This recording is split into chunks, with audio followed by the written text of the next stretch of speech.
Ramadan tiba, Ramadan tiba, Ramadan tiba. Marhaban ya Ramadan, marhaban ya Ramadan, marhaban ya Ramadan, marhaban ya Ramadan. Assalamualaikum warahmatullahi wabarakatuh. Bismillahirrahmanirrahim. Rabbi shrahli sadri wa yassirli amri wahlul 'uqdatam min lisani yafqahu qawli. Pertama, mari kita panjatkan puji dan syukur kehadirat Allah Subhanahu wa taala yang telah memberikan nikmat sehat, iman serta Islam kepada kita. Tak lupa sholawat beserta salam semoga tercurah limpah kepada junjungan alam Nabi Muhammad SAW. Anak-anakku sekalian, semoga kalian tetap sehat dan semoga kalian tetap berada di rumah. Pada kesempatan ini, Ustadz akan menyampaikan materi sanlat. Dan materi yang Ustadz akan sampaikan adalah mengenai zakat fitrah. Berikut materi yang akan Ustadz sampaikan. Simak dan perhatikan. Zakat. Kata zakat merupakan kata dasar dari zakat yang berarti berkah, tumbuh, bersih, dan baik. Sesuatu itu zakat berarti sesuatu itu tumbuh dan berkembang. Dan seseorang itu zakat berarti orang itu baik. Zakat juga termasuk rukun Islam yang menjadi salah satu unsur paling penting dalam menegakkan syariat Islam. Oleh karena itu, hukum zakat adalah wajib bagi umat Islam. Zakat juga merupakan bentuk ibadah seperti sholat dan puasa dan lain-lain.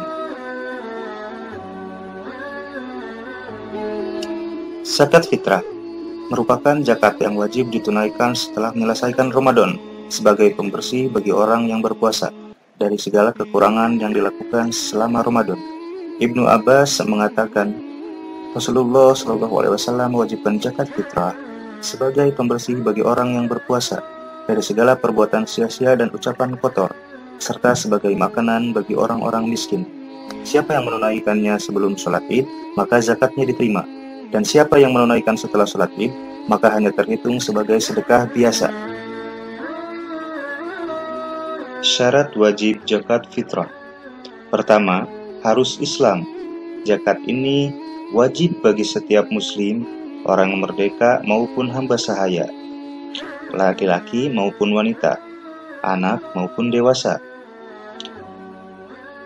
Ibnu Umar radhiyallahu anhu mengatakan, Rasulullah SAW mewajibkan zakat fitrah dengan suatu sok kurma atau suatu sok gandum kepada setiap hamba sahaya atau orang merdeka, laki-laki maupun perempuan, anak maupun dewasa dari kalangan kaum muslimin. Beliau memerintahkan untuk ditunaikan sebelum orang-orang berangkat melakukan sholat id. Kedua, memiliki bahan makanan yang lebih dari suatu sok untuk dirinya dan keluarganya selama sehari semalam ketika hari raya. Ketiga, telah masuk waktu wajib pembayaran zakat, yaitu 1 atau 2 hari sebelum tanggal 1 Syawal. Fitrah hanya boleh diberikan berupa makanan pokok di masyarakat setempat, seperti beras, kurma, atau gandum.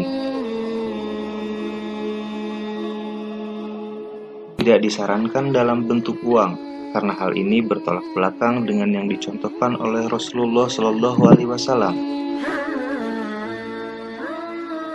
Ukuran zakat fitrah adalah 1 sok. 1 sok dalam semua jenis makanan. 1 sok berarti atau sama dengan 3 kg. Zakat fitrah hanya diberikan kepada orang-orang miskin dan tidak diperkenankan diberikan kepada selain mereka.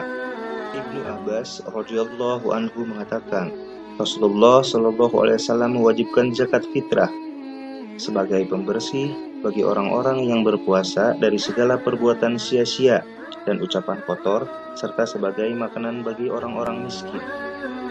Ibnu Qayyim rahimahumullah juga mengatakan, di antara petunjuk Nabi SAW adalah mengkhususkan orang miskin sebagai penerima zakat fitrah. Beliau tidak membagikannya kepada semua golongan, penerima zakat yang jumlahnya ada 8. Beliau juga tidak memerintahkannya dan tidak ada seorang pun sahabat yang melakukannya, tidak pula ulama setelahnya. Penerima zakat.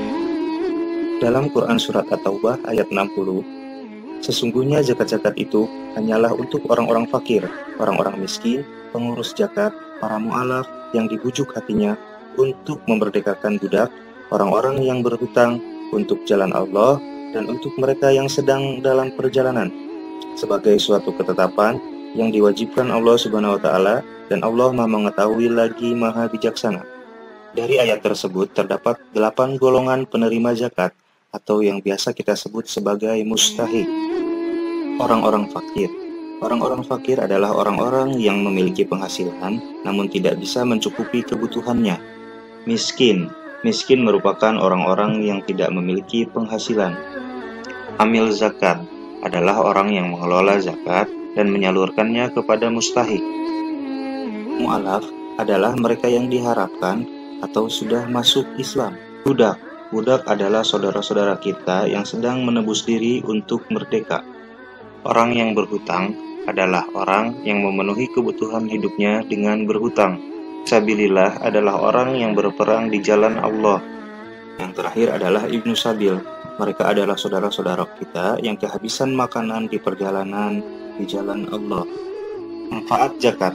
Dengan menunaikan zakat, kita akan memperoleh berbagai manfaat dan kebaikan. Di antaranya, mempererat tali persaudaraan antara masyarakat yang kekurangan dengan yang berkecukupan, mengusir perilaku buruk seperti iri hati dan dengki, sebagai pembersih harta dan jiwa, sebagai pengembang potensi bagi umat Islam, dan sebagai dukungan moral bagi orang yang baru masuk Islam.